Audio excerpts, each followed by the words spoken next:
Jambo la pili. The second thing.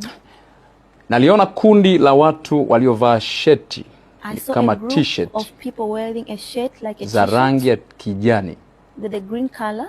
Hawa watu wamevaa t-shirt za kijani. Those people were wearing the green. Walikuwa wameshika mabango. They were holding banners. Mikononi mwao. The billboards. Wakawa wakipiga kelele kwa sauti kuu. And they were screaming and shouting in a great voice. Walisema hatumtaki, hatumtaki, hatumtaki. Saying we do not want, we do not want, we do not want that person. Nikaona wakimpitisha kwa siri. And I saw them authorizing mmoja ya mgombea one among the candidates in secret. Ili achukue nafasi. So that candidate can take a place. Ya ile pembe iliyokuwa imeteuliwa tayari. That horn that was already set apart. Na nikasikia sauti ikisema. And then I heard a voice saying, njoo. Come. So nikawa nimetoka na kuifuata ile sauti. So I went out and followed that voice. Nikawa nimeenda nyuma ya nyumba. And I went on behind ilionekana kuwa ni nyeupe. That was white. Ni kama White House. It was like a White House. Ilikuwa ni nyumba ya kufanyia maamuzi makubwa ya nchi. A house that concerns the big decisions for the country. Na nikaona viti vitano. And I saw the 5 chairs that have been prepared. Na mfano hivi viti.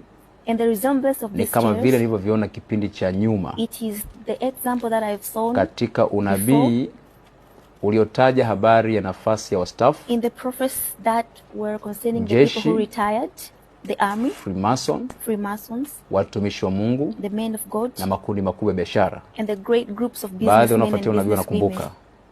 Nikaona vimelewa vitu vingapi? Vitano. I saw the 5 chairs prepared. Na nikaambiwa kwamba and I was told that juu ya viti hivi upon those chairs unavyoviona sahi that you see right now ni nafasi ya wenye mamlaka. These are the positions of people with power. Nyuma ya pembe zinazotakiwa kuitawala nchi ya Tanzania. Behind the horns that are supposed to rule the country of Tanzania. Lakini viti hivi unavyoviona chairs that you see wamepewa nafasi ya kupitisha. They have been given a power, a chance to authorize.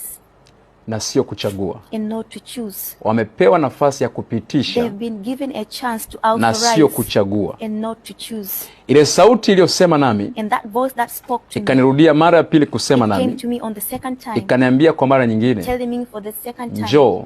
Come. Nikawa nimeondoka. And then I was nikaanza kuifuata hiyo sauti. And I began to follow that voice. Well, hano yongea.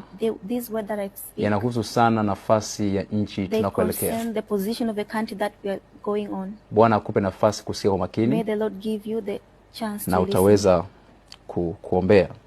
So nikawa nimekwenda. So I went on. Nikaona kitabu kilichokuwa kimeandikwa. And I saw a book that was written. Yote yatakayotokea mwezi Oktoba. All the things that will happen on October. Akanambia hapa ndipo mahali. And then he told me that this is the place. Ambako nchi ya Tanzania inashikiliwa. A nation of Tanzania is being held. Na akaniambia kwamba. And then he told me. Andika mambo haya. Write these things. Uambie wenye kuomba. Tell the intercessors. Wasiache kuomboleza.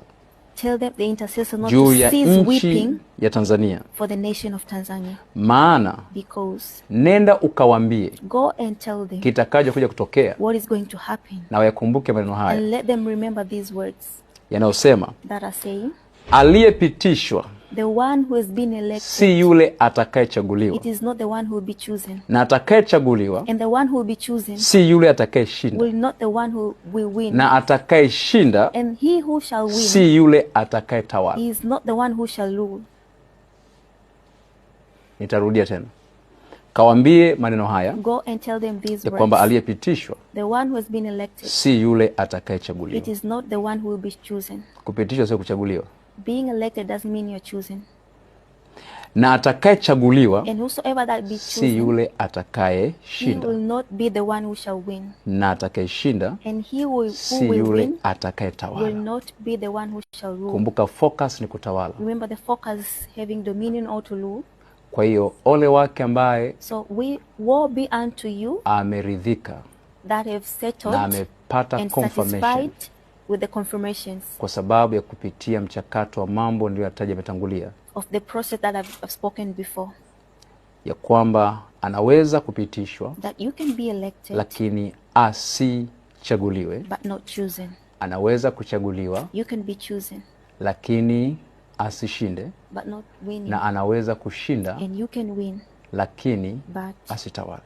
you cannot rule. Hayo maneno usiyasahau. Do not forget. Yanasema kwamba aliyepitishwa si yule atakayechaguliwa, na atakayechaguliwa si yule atakayeshinda, na atakayeshinda si yule atakayetawala, ila Mungu atasimama na atakayetawala.